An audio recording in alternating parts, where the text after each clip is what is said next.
प्रिय भक्तगण, आज हम आपको एक कथा का श्रवण करा रहे हैं जो सुनने मात्र से आपके जीवन में सुख संपत्ति और धन की वर्षा होगी। तो चलिए कथा को प्रारंभ करते हैं। एक समय की बात है, माता पार्वती पूछती है, हे प्रभु, मुश्किल वक्त में किस कदर काम करना चाहिए। तब भगवान शिव कहते हैं, हे देवी, आज आपको एक कहानी के माध्यम से बताने जा रहा हूँ कि किसी भी परिस्थिति में हार नहीं माननी चाहिए, इसलिए इसे ध्यान से सुने। अगर आप यह कहानी सुन रहे हैं तो पूरा सुनिए। इस कथा को आधा अधूरा छोड़कर जाने की गलती मत करिएगा, क्योंकि इस पवित्र कथा को पूरा सुनने से मनचाहा फल की प्राप्ति होगी। इसलिए इस कथा को पूरा सुने। आप शिव भक्त हैं तो भोलेनाथ का अनादर न करें। रामपुर के पास एक गांव है जहां यमुना नदी के किनारे एक पवित्र बाबा का आश्रम है। सभी गांव वाले बाबा को एक ज्ञानी मुनि के रूप में मानते हैं और उनसे अपनी समस्याओं का समाधान ढूंढने या आशीर्वाद प्राप्त करने के लिए उनके पास आते हैं। बाबा गांव वालों के बीच रहकर उनके विश्वास को जीत लिया है। सभी गांव वाले बाबा की जय जयकार करते हैं। एक दिन बाबा का भक्त कहता है, बाबा, मेरी शादी को 7 साल हो गए हैं, लेकिन मेरे घर में अब तक कोई बच्चा नहीं हुआ है। कृपया कोई उपाय बताएं, हमें आपसे बच्चे होने की आशीर्वाद चाहिए। तब बाबा कहते हैं, तुम्हारे लिए यज्ञ करना उचित होगा। गुरुजी, यज्ञ करना संतान प्राप्ति के लिए सही माना जाता है ना गुरुजी। पाप और पुण्य का संतुलन किस्मत द्वारा निर्धारित होता है। क्या आपको बचना चाहिए कि नहीं? क्रोध मत करो गुरुजी, क्षमा करे, हमें बच्चा चाहे, ठीक है। फिर कल आश्रम में एक बड़ा करते हैं, या के लिए एक बकरी लेकर आना। तब शिष्य कहता है, किसी भी जानवर को बलिदान देना यह अपराध है और गंभीर बात है। फिर भी ऐसे व्यक्ति जैसे बाबा धर्म के नाम पर लोगों में भय दिखाकर इस्तेमाल करते हैं, कभी धमकाना और कभी लोग से उन्हें तैयार करते हैं। फिर भी शिष्य सोचता है, चलो ठीक है, चलो यज्ञ के लिए एक बकरी का इंतजाम करते हैं। हाँ गुरुजी, हम तुरंत जाकर बकरी का इंतजाम करेंगे। ठीक है, अगर आप कोई ऐतराज नहीं गुरुजी, तुम्हें एक सवाल पूछ सकता? जरूर पूछें। मुझे माफ करेंगे रुचि, लेकिन मुझे बलिदान प्रथा समझ नहीं आती है। मेरा यह मानना है कि देवी देवता इससे खुश होते हैं और हमारी सभी इच्छाएं पूरी होती है, लेकिन मैं सहमत नहीं हूँ गुरुजी। ब्रह्मांड का सृष्टिकर्ता और विनाशक भगवान है, तो कैसे हो सकता है कि वे एक बलिदान से खुश होंगे? किसी की जिंदगी लेना पाप है और इच्छा कभी पूरी नहीं होती। शिष्य तो क्या बकवास कर रहा है? हाँ, क्या हमने अपने ब्राह्मण ज्ञान को भूल गए हैं? क्या तुझे भी एक ज्ञानी संत बनकर घूमना पड़ेगा? गुरु ने बताया, अगर मैंने कुछ कहा है तो तुझे करना पड़ेगा, समझा? और जल्दी से बकरी लाभ वाली देने के लिए। हाँ गुरुजी, जैसे आपका है। फिर दोनों चेला गांव की तरफ निकलते हैं बकरी खरीदने के लिए। रास्ते में दोनों चेला आपस में बात करते हैं, नहीं, हम पाप का सहयोगी नहीं बनेंगे। हाँ, मुझे भी वैसा ही लगता है। अपनी इच्छाओं को पूरा करने के लिए बकरी को बलिदान करना सही नहीं। नहीं, तुम सही कह रहे हैं, बलि देना पाप है, लेकिन अगर हमें गुरुजी से आशीर्वाद प्राप्त करना है तो हमें चुप रहना पड़ेगा था, और जो गुरु ने कहा है वही करना होगा। दोनों चेला बकरी बेचने वाले की तरफ बढ़ रहे हैं। जब वह बेचने वाले के घर के पास पहुंचते हैं, बाहर बंधी बकरियां उस साधु बाबा के चेलों से बात करते हैं। वह हैरान है कि कौन आ रहा है खरीदने? हम नहीं स्वामी जी, मुझे खरीदने आ रहे हैं, क्योंकि मैं तुमसे सुंदर और तंदुरुस्त। अच्छा, लेकिन साधु बाबा के चेलों तुम्हें क्या करेंगे?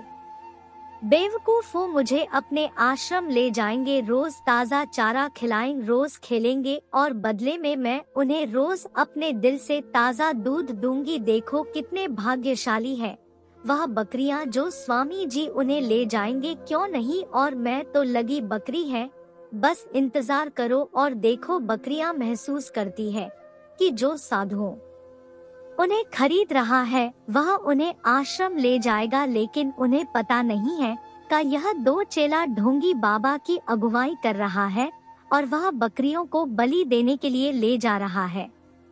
पायल लागू महाराज, बताओ महाराज कैसे हो, या सच बताऊं तो गुरुदेव ने भेजा है हमें यहाँ एक बकरी खरीदने के लिए, लेकिन बकरी सुंदर और तंदुरुस्त होनी चाहिए। उन्हें सुंदर और तंदुरुस्त बकरी चाहिए, तो महाराज प्लीज हमें उस बकरी तक ले चलो। बस सुंदर है और सब कुछ ठीक है तो हमें वह बकरी देते देखा। मैंने कहा था ना वह मुझे लेंगे। मैं सच में बहुत लकी हूँ। यह बकरी के पैसे धन्यवाद। कल से मैं आश्रम में मस्ती करूँगा। माफ करना महाराज, मैंने एक चीज भूल गया बकरी के बारे में बताने के लिए। यह बकरी रोज 10 लीटर दूध देती है।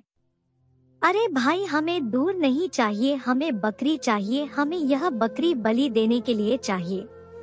कल सुबह यह बकरी भगवान के लिए प्यारी हो जाएगी। इसे सुनते ही बकरी के स्तर पर बिजली गिरी। बकरी की आंखों में आंसू भर आए। माफ करना बहन, मैं अपनी सुंदरता और तंदुरुस्ती पर गर्व करती थी, लेकिन मुझे पता नहीं था कि कभी कभी सुंदरता और तंदुरुस्ती मौत का कारण बनते हैं। यह लो, तुम्हारा बलि देने के लिए ले जा रहे हैं। गुरु बाबा की जाए। बाबा, हमने बकरी लेकर आए हैं बलिदान के लिए। कल सुबह आपको इसे नदी के पवित्र जल से नहाकर बलिदान के लिए प्रस्तुत करना है। शिष्य ने कहा, हम तो बकरी को बलिदान के लिए लहलहा रहे हैं, लेकिन अगर इस मासूम जीव को मारने का पाप हम पर आता है तो हम उस पाप को कैसे दूर करेंगे। आज यह बकरी बलिदान हो जाएगी। यह सुनकर मैं पूरी रात सो नहीं पाए, लेकिन हम क्या कर सकते हैं। गुरुजी का हुक्म है तो हमें उस पर अमल करना होगा। दोनों शिष्य बोल रहे थे और बकरी ध्यान से सुन रहे थे। अब बकरी को समझ आया कि यह 2 लोग उसके खिलाफ है।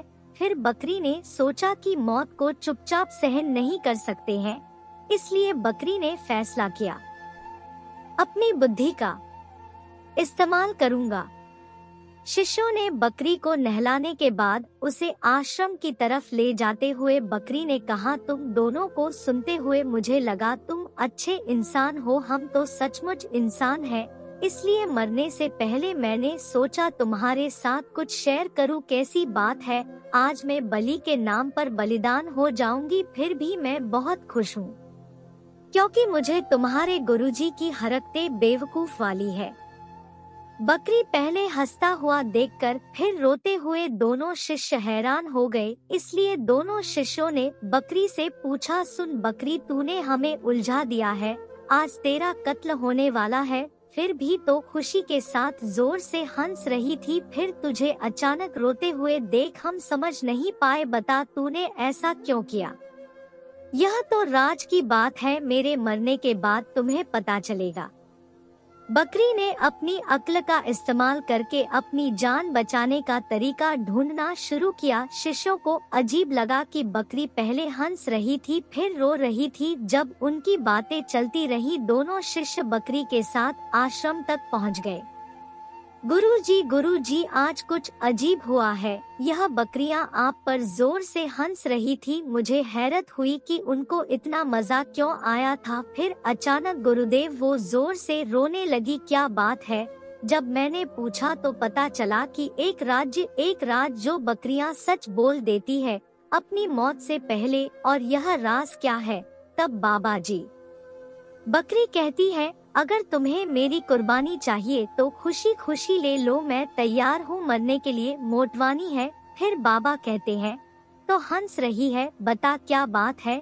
तुम्हें सच्चाई सुनने को मिलेगी बाबा। और फिर अपनी जान बचाने के लिए बकरी ने चतुराई से अपनी अक्ल का इस्तेमाल किया। वह वहाँ खड़ी है, मैं अब भी हंस रहा हूँ से बड़ा कारण है मेरी पानी हाँ करवाने। जैसे ही तुम मेरी कुर्बानी कबूल करोगे मैं इस श्राप से मुक्त हो जाऊंगा। यह कैसा श्राप है? मेरे पिछले जन्म में जब मैं इंसान था मैंने एक बकरी को कुर्बानी दी थी। तब भगवान मुझसे खफा होकर मुझे बकरी बनने की सजा दी थी। और अब जैसे ही तुम मुझे कुर्बानी दोगे तुम दोषी साबित हो जाओगे, अगले जन्म में तुम बकरी बनोगे और मैं फिर इंसान बन जाऊंगा। इसलिए मैं हंस रही थी तो फिर तूने क्यों रोया? मैंने रोया क्योंकि मेरे पिछले जन्म में जब मैंने एक बकरी को कुर्बानी दी, भगवान ने मुझे बकरी बना दिया था।